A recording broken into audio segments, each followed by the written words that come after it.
Bonjour à vous. Alors, comme promis, je continue ma transmission sur les sagesses et technologies atlantes au service de l'amour. Il y a au moins deux raisons fondamentales pour lesquelles les Atlantes œuvrent au rayonnement de l'amour dans la matière. La première, c'est, on va dire, la connaissance expérimentée. En fait, la conscience cosmique, qu'on peut aussi appeler l'unité primordiale, l'amour universel, le grand tout, et que certains appellent Dieu a besoin de se confronter à tout ce qu'il n'est pas, par des expériences, dans l'incarnation pour reconnaître toutes les facettes de ce qu'il est. En particulier, la joie, le plaisir, l'abondance, la gratitude, l'unité. Il va donc régulièrement se confronter, à des concepts, opposés pour savourer pleinement ce qu'il est. Et comme nous sommes chacun, des parcelles de cette lumière infinie, c'est la raison pour laquelle dans notre vie, on traverse des peines, des souffrances, des privations, des haines, des séparations, etc. C'est pour nous mettre en mouvement, en quête des opposés de ces dissonances qui nous perturbent tant.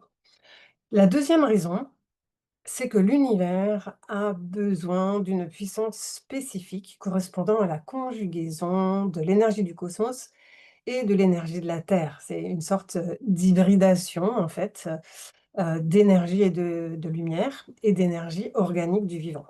Et la technologie Atlante est une sorte de science qui va en quelque sorte, hybrider lumière et matière pour que l'amour universel puisse se manifester dans une forme, tangible, en l'occurrence, organique et dans le mouvement.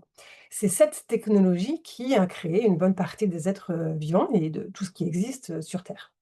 Alors c'est un processus très subtil car il va s'agir d'associer harmonieusement 2 énergies radicalement opposées, hein, l'une tangible, immatérielle, super lumineuse, cristalline et infinie. C'est l'énergie dite, masculine, hein, yang chez le taoïste et l'autre, elle est palpable, organique, plutôt sombre, lourde, très délimitée et ça, c'est l'énergie féminine yin. Alors vous voyez que c'est vraiment un mariage de 2 forces contraires qui s'assemblent pas si facilement. C'est un peu comme si vous vouliez mélanger de l'eau et de l'huile, en fait, hein. Et donc la technologie Atlante utilise les vibrations de ces 2 énergies antagonistes pour donner vraiment corps, hein, à l'énergie d'amour et elle utilise aussi la génétique en utilisant ces vibrations au cœur des cellules du vivant, dans l'ADN en fait, hein, pour mettre en œuvre le processus d'alchimie lumière-matière. Alors quand l'alchimie lumière-matière, masculin-féminin, cristallin-organique, ne fonctionne pas tout à fait correctement, eh bien il y a des dissonances à l'intérieur de nous qui vont se manifester, au cœur de nos cellules. Et ces dissonances vibratoires, elles vont rayonner à l'extérieur de nous depuis notre corps et vont se manifester pour être renvoyées en miroir à notre corps pour qu'il s'auto-ajuste en fait, hein. C'est un peu comme un feedback, auto-guérissant. Et c'est la métaphore, hein, que vous connaissez de plusieurs sagesses anciennes qui disent que le macrocosme est le reflet de notre microcosme. En fait, notre corps, il est fait d'une très haute technologie qui, normalement, il s'autorégule à la réception de l'information vibratoire de ces disharmonies qui émanent de lui et qui lui reviennent en retour. Il va alors les capter pour mieux les transmuter automatiquement dans leurs vibrations opposées.